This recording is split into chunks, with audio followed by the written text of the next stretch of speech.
अच्छा भाई, हमने पिछले सेशन में हमने देखा था कि भाई हम मैप मेथड एक चला रहे थे। जावास्क्रिप्ट का हमने एक एरे ऑफ ऑब्जेक्ट उठाया था, उसके ऊपर हमने एक मैप मेथड चलाया था और हमने एक अपनी यूआई कार्ड क्रिएट किया था। इसी कार्ड को हम इस्तेमाल करते हुए हम इसको कंपोनेंट में कन्वर्ट कर रहे हैं। तो एक कार्ड कंपोनेंट हमारे पास यहाँ पे बन जाएगा। तो मैं एक कार्ड कंपोनेंट की फाइल यहाँ पे क्रिएट कर रहा हूँ। कार्ड कंपोनेंट मैंने यहाँ पे बना लिया, कंपोनेंट डॉट JSX। अब क्या करना है इसमें, हमने सबसे पहले करना है RFC react function component. React function component कर दिया और इसके अंदर हम अपनी यूआई ऐड करेंगे जो हमने पिछली क्लास में हमने app.jsx में एक कार्ड यहाँ पे मैप करवाया था। अच्छा जी, इस कार्ड कंपोनेंट के अंदर हमारे पास क्या क्या आएगा, एक हमारे पास इमेज आएगी, हमारे पास टाइटल आएगा, प्राइस आएगा, डिस्क्रिप्शन आएगा। तो ये हमारे पास जो पूरा रिटर्न हो रहा है हम इसको पूरा यहाँ से कट कर रहे हैं और अपने कार्ड कंपोनेंट में आके हम यहाँ पे इसको पेस्ट कर देंगे। लेकिन इसके अंदर जो वैल्यूज़ आएंगी तो वो अब हमारे पास चेंज हो जाएंगी, स्टाइलिंग वैसी ही रहेगी।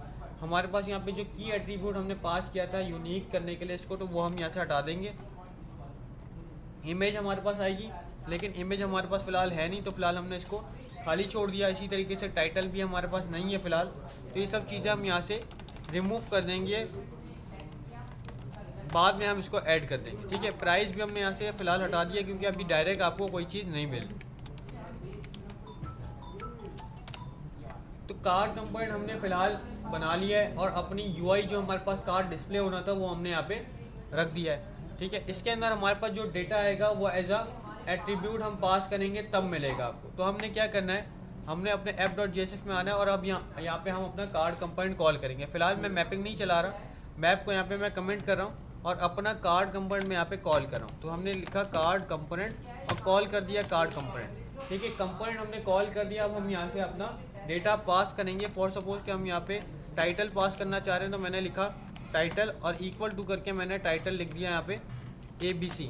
तो अब ये टाइटल मुझे मिलेगा मेरे कंपोनेंट के अंदर। ठीक है, अब कंपोनेंट में कैसे मिलेगा, हम आ गए कार्ड कंपोनेंट में दोबारा और कार्ड कंपोनेंट में आके हमने यहाँ पे प्रॉप्स डिफाइन कर दिए कि भाई हमारे पास जो आ रहा है वो प्रॉप्स आ रहे हैं। अब प्रॉप्स के अंदर हमारे को टाइटल जो आ रहा है वो किस नाम से आ रहा है वो हम यहाँ पे कॉल करेंगे। और जब भी हम अपने JSX यानी HTML के अंदर जावास्क्रिप्ट करना चाह रहे हैं तो आपने कर्ली ब्रैकेट लगाना लाजमी है। तो हमने H2 के अंदर कर्ली ब्रैकेट लगाया और हम यहाँ पे कह रहे हैं कि भाई प्रॉप्स डॉट करके आपको यहाँ पे मिलेगा टाइटल।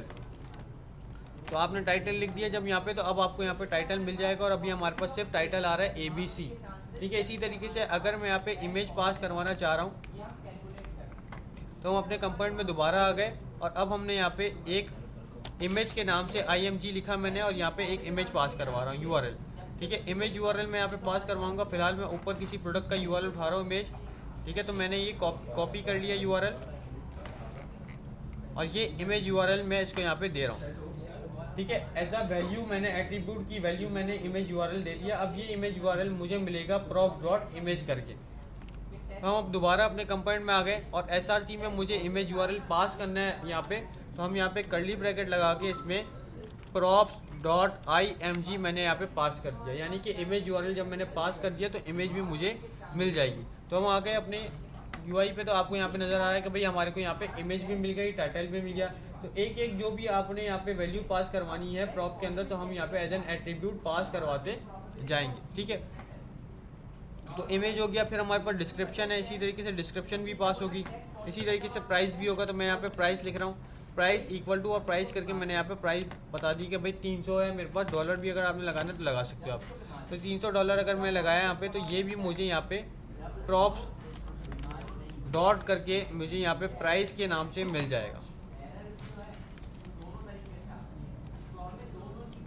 और इसको हम कर्ली ब्रैकेट में रख देंगे। ठीक है, तो अब आप चेक कर सकते हो भाई मैंने जो जो डेटा वहाँ से पास करवाया एज अ कंपोनेंट वो मुझे यहाँ पे मिल रहा है। अब ये कंपोनेंट मेरे पास क्या है कि भाई अगर मैं इसको जितनी दफ़ा इस्तेमाल करना चाहता हूँ तो मैं इसको कर सकता हूँ। मतलब क्या है इसका कि भाई कार्ड कंपोनेंट हमने एक दफ़ा कॉल किया, दोबारा कॉल कर देता हूँ।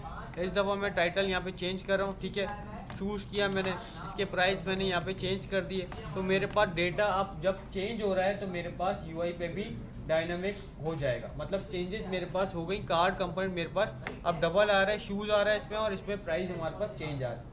ठीक है, तो ये हो गई रीयूजेबिलिटी। जो हम कंपोनेंट की बात करते हैं कि कंपोनेंट को रीयूजेबल बना सकते हैं, तो उस तरीके से ये रीयूजेबल हो गया। डेटा हम पास कर रहे हैं एज अ प्रॉप्स, ठीक है। लेकिन अभी भी हम यहाँ पे क्या कर रहे हैं, हम यहाँ पे बार बार हमें खुद आके वैल्यूज टाइप करनी पड़ रही है। अगर मैं एरे से चाहूँगा तो एरे से कैसे वैल्यू पास कर सकता हूँ कि भाई एरे मैं यहाँ पे डिफाइन कर दूँ, कर्ली ब्रैकेट लगाए मैंने यहाँ पे, और इसके अंदर अब मैं क्या कर रहा हूँ, एरे था मेरा प्रोडक्ट्स के नाम से, प्रोडक्ट्स, और प्रोडक्ट के अंदर जीरो इंडेक्स पे आपको क्या मिल जाए, जीरो इंडेक्स पे आपको मिल रहा है क्या, आपके पास टाइटल, तो ये हमने पास करवा दिया। अब ये डायनामिक फ़िलहाल मेरे पास ये है कि मैं एरे से उठा रहा हूँ, लेकिन एरे से भी उठा रहा हूँ तो भी मुझे यहाँ पे जीरो इंडेक्स वन इंडेक्स करके डिफाइन करना पड़ेगा बार बार। तो हम दोबारा हम उस पर आ जाते हैं कि भाई हमने मैप चलाया था पिछली क्लास में, उसी मैप मेथड का इस्तेमाल करते हुए अब हम कार्ड कंपोनेंट को यूटिलाइज करेंगे और उस पर हम वैल्यूज़ पास करेंगे।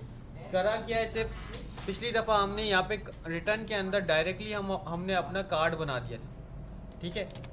पिछली दफ़ा हमने रिटर्न के अंदर डायरेक्ट अपना कार्ड बना दिया था। अब हम क्या कर रहे हैं, जो कार्ड कंपोनेंट हमने बनाया है ये हम ला रहे हैं रिटर्न के अंदर, और अब हम क्या करेंगे, इस रिटर्न के अंदर इसको यहाँ पे रिटर्न करवा देंगे।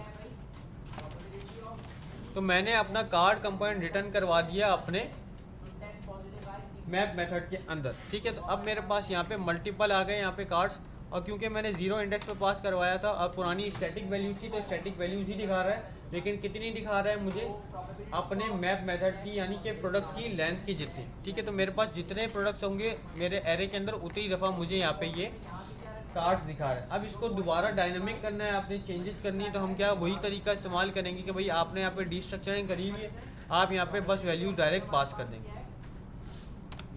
टाइटल करके मैंने टाइटल की वैल्यू पास कर दी, प्राइस है तो मैं यहाँ पे प्राइस कर दूंगा। तो जो जो वैल्यूज़ अब मेरे पास है बस मैं यहाँ पे पास कर दूंगा और मुझे वहाँ पे प्रॉप्स डॉट करके एक्सेस कर लेनी, ठीक है। तो इमेज मेरे पास है, इमेज मेरे पास किस नाम से, आई इमेज के नाम से, ठीक है। अब मैं वैल्यू अलग पास कर रहा हूँ और एट्रीब्यूट अलग नाम से डिफाइन किया, तो जिस नाम से एट्रीब्यूट डिफाइन किया है उस नाम से ही मुझे वहाँ पे वैल्यू मिलेगी, ठीक है। प्रॉप्स डॉट करके IMG लिखना पड़ेगा, इमेज पूरा नहीं लिखना है मैंने, ठीक है, क्योंकि मैंने एट्रीब्यूट बनाया IMG के नाम से, ठीक है। इसी तरीके से अब मैंने डिस्क्रिप्शन पास करनी है तो DESC कर दिया, इक्वल टू मैंने इसको डिस्क्रिप्शन डिफाइन कर दिया, सही है। तो ये सब मैंने यहाँ से पास कर दिया। यहाँ पे भी आपको इसी तरीके से मिल जाएगा कि भाई आप यहाँ पे प्रॉप्स डॉट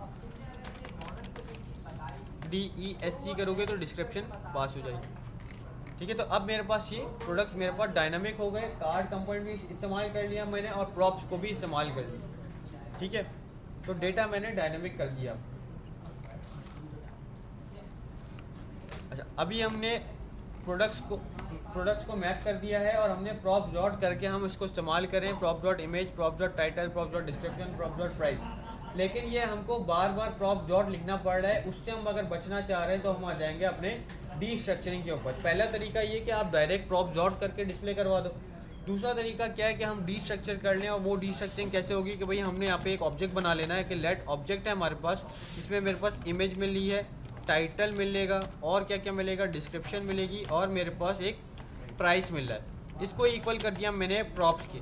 अब प्रॉप्स की जब इक्वल कर दिया है तो मुझे ये प्रॉप्स डॉट लिखने की अब बार बार ज़रूरत नहीं है, अब मुझे डायरेक्ट मिल जाएगा। तो जब डायरेक्ट मिल जाएगा तो काम वैसे ही कर रहा है। ये है दूसरा तरीका कि भाई आप डीस्ट्रक्चर कर लो और आप उसको इक्वल कर दो अपने ऑब्जेक्ट के, ठीक है। ये दूसरा तरीका है। तीसरा तरीका क्या है कि भाई अगर आपके पास जो वैल्यूज़ आ रही हैं वो बहुत कम है, जिस तरह अभी मेरे पास image, title, description, price 4 values आ रही हैं, अगर मेरे पास 10, 15, 20 वैल्यूज़ होंगी तो मैं ये तरीका इस्तेमाल करूँगा। यानी कि ये जो अभी हमने किया डीस्ट्रक्चरिंग नेक्स्ट लाइन में, ये तरीका तब होगा जब हमारे पास वैल्यूज़ ज़्यादा होंगी, ठीक है। अब अगर मेरे पास वैल्यूज़ कम है, जिस तरह मेरे पास सपोज करते हैं 4 ही वैल्यूज़ हैं, तो हम क्या कर सकते हैं, इसको डायरेक्ट डीस्ट्रक्चर भी कर सकते हैं जब हम प्रॉप्स गेट कर रहे हैं। यानी कि इसको कट करके मैं यहाँ पे प्रॉप्स की जगह डायरेक्ट पेस्ट कर दूंगा, तो ये प्रॉप्स डॉट करके मुझे ये करने की ज़रूरत नहीं है, अलग से डीस्ट्रक्चर करने की अलग लाइन में ज़रूरत नहीं है।